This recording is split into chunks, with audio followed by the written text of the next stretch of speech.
পাপীরা কি জন্মায় নাকি পরিস্থিতি মানুষকে পাপী বানায়? সিনার্স 2025 হলো এক গা ছমছমে থ্রিলার, যেখানে প্রতিটি চরিত্র নিজের ছায়ার সঙ্গে লড়ছে। এই সিনেমা আমাদের নিয়ে যায় পাপ, প্রায়শ্চিত্ত আর প্রতিশোধের এক ভয়ঙ্কর যাত্রায়।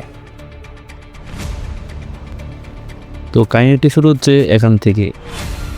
ছোট শহরের এক পুরনো চার্চে ঘটে যায় এক অদ্ভুত হত্যা। একজন যাজকের রক্তাক্ত অবস্থায় পাওয়া যায়। তার মুখে শুধু একটাই কথা, সপ্তপাপের বিচার শুরু হয়েছে।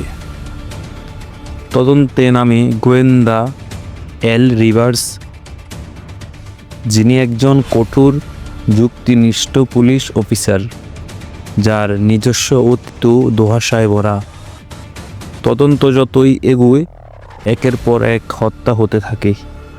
প্রতিটি খুনের ধরন আলাদা, কিন্তু একটা জিনিস মিলছে, প্রতিটি শিকার ছিল সমাজের ক্ষমতাশালী, কিন্তু গোপনে তারা ছিল ঘৃণিত অপরাধী। এলা বুঝতে পারে খুনি শুধু মারছে না, সে পাপের প্রতীককে শাস্তি দিচ্ছে।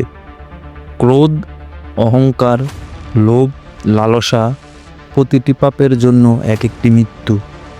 তবে খুনির সঙ্গে এই খেলা কেবল বিচার নয়, এটা এক ধরনের বার্তা। এলা যখন নিজের অতীত খোঁজে, তখন বেরিয়ে আসে তার নিজের এক গোপন পাপ, যা তাকে এই কেসের সঙ্গে অদ্ভুতভাবে জড়িয়ে ফেলে।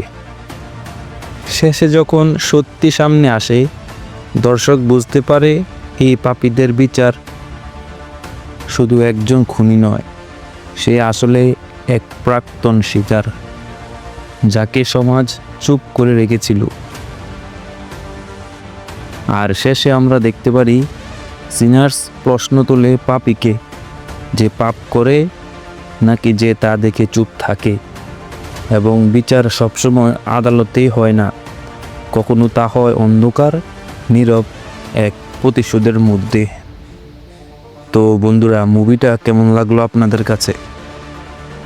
এরকম মুভির এক্সপ্লেনেশন দেখতে আমাদের চ্যানেলটি সাবস্ক্রাইব করে আমাদের পাশে থাকুন, আর বেল বাটনটি প্রেস করে রাখুন।